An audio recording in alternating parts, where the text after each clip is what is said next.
Qualité et quantité sont des choses qui ne vont pas forcément de pair quand on pense à l'élevage canin. Mais quand on pense spermatozoïdes par contre, alors là, rien n'est plus vrai. Donc, de quoi avons-nous besoin ici pour résoudre cette équation que nous avons commencé à étudier?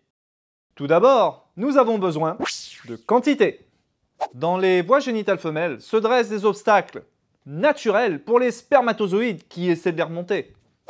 Le col de l'utérus, l'ouverture des oviducts, tout ça sont autant de filtres qui peuvent les arrêter.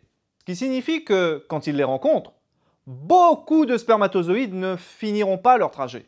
Les études indiquent ainsi qu'il est nécessaire d'avoir au moins 150 millions de spermatozoïdes vivants et mobiles pour que la fécondation puisse avoir lieu. Bonne nouvelle ici, même nos plus petits compagnons à quatre pattes affichent dans leurs semences 300 à 400 millions de spermatozoïdes. Et plus le chien est grand, plus ce nombre va augmenter. Cependant, les résultats ne dépendent pas que de la quantité. Nous devons également prendre en compte leur mobilité.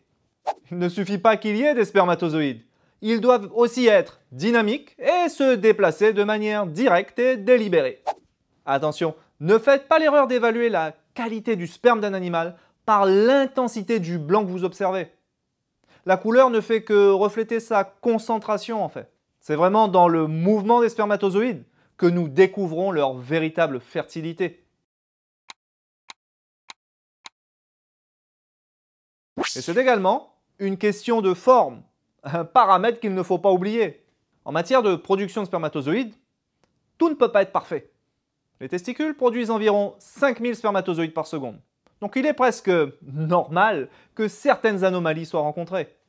Cela reste cependant un équilibre délicat. Bien que jusqu'à 30% d'anomalies puissent être tolérées lorsqu'on congèle de la semence, quand on dépasse 50%, eh bien même une mise à la reproduction normale peut alors s'avérer compliquée. Pour évaluer ces critères essentiels, nous réalisons ce que nous appelons un spermogramme. La semence est récoltée et à la lumière du microscope, tous ces paramètres sont alors évalués. Pour ma part, lorsque je pratique une insémination artificielle, j'aime toujours réaliser une version rapide de cet examen, dans lequel je m'attarde sur la mobilité et les formes en particulier. Si ce sont des saillies naturelles que vous utilisez principalement, un contrôle annuel peut vous fournir les informations dont vous avez besoin ici. Et surtout, évitez que des surprises désagréables ne soient rencontrées.